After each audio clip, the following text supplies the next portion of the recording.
I was going into my room one day and turned on the TV, and I turned it on to primetime, and it was a story about the mistreatment of adults and children in Serbia. Thousands of adults and children are systematically warehoused in decaying buildings, languishing in the same stark rooms and metal cribs day after day. And as soon as I saw what I saw, it was just really disturbing. I just turned it off. But then something drawed me close, drawed me to the TV again. And at that time, it showed a picture of Katerina. Katerina was a 9-year-old little girl, and she had Down syndrome. And they had her in a crib. And I was looking at it, and I could see this little girl and think, we have Emily. Emily was born with Down syndrome. And this could be Emily.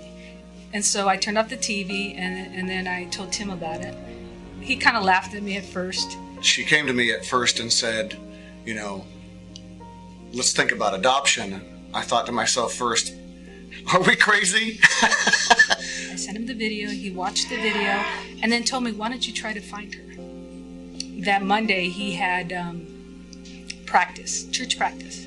And he was already talking to the guys there about praying about this. My wife saw this on TV, and I didn't tell anybody about it because I wasn't sure. I said, there's a website, Reese's Rainbow. I will contact this lady, her name's Andrea, and see if she can locate Katerina. So I sent him an email. I sent it to her, and she responded right away and told me, we're going to try to find Katerina. It's difficult. It's in an orphanage that's up north, and but she said there are a lot of other children that need homes. Would you consider looking at another child? And it was like, okay, how do you choose a child that you're going to bring into your home? You know nothing about them. You're picking from a picture. You don't know anything about their health or their family life. We got together as a family upstairs and we prayed. And from that moment when we committed as a family that we were going to adopt Olga, that's when it all started. I mean, she broke her jaw. I broke my jaw. Playing softball. Mm-hmm.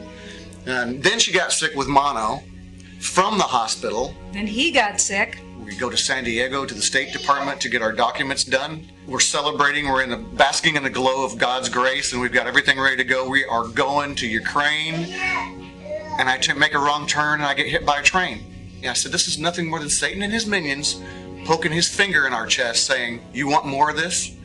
We got God, and he got nothing. Okay, we finally get the call.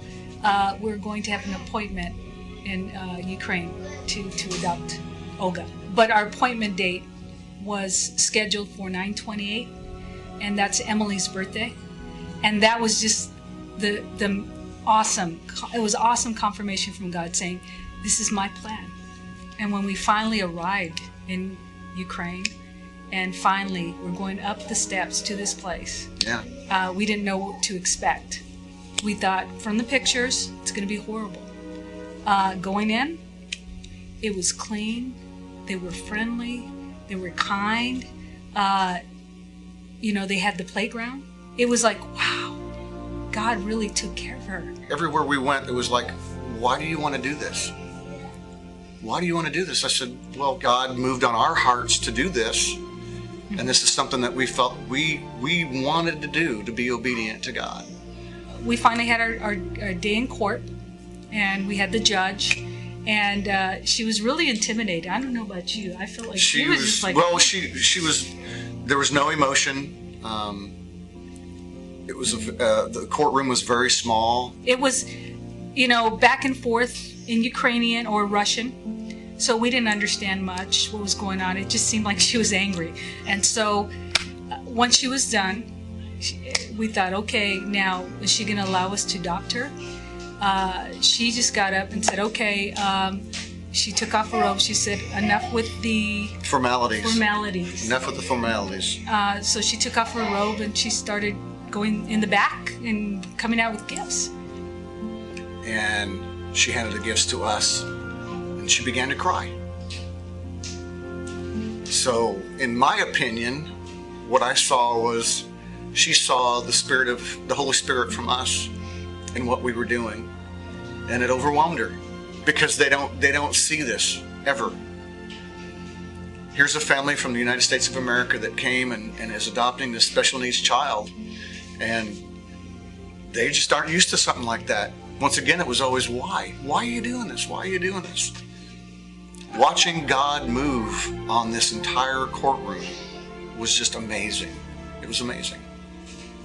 Because after all the time that we spent with all the paperwork and all the sickness and just the stuff that we went through, all the garbage, and here we are in Kivy, Ukraine, sitting on the floor in a playroom with our new daughter.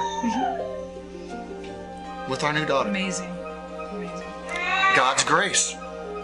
Grace Polen. She's ours. Hi, I'm Tim. This is Liz, Sarah, Emily, and Gracie. And thank you for letting us share our story.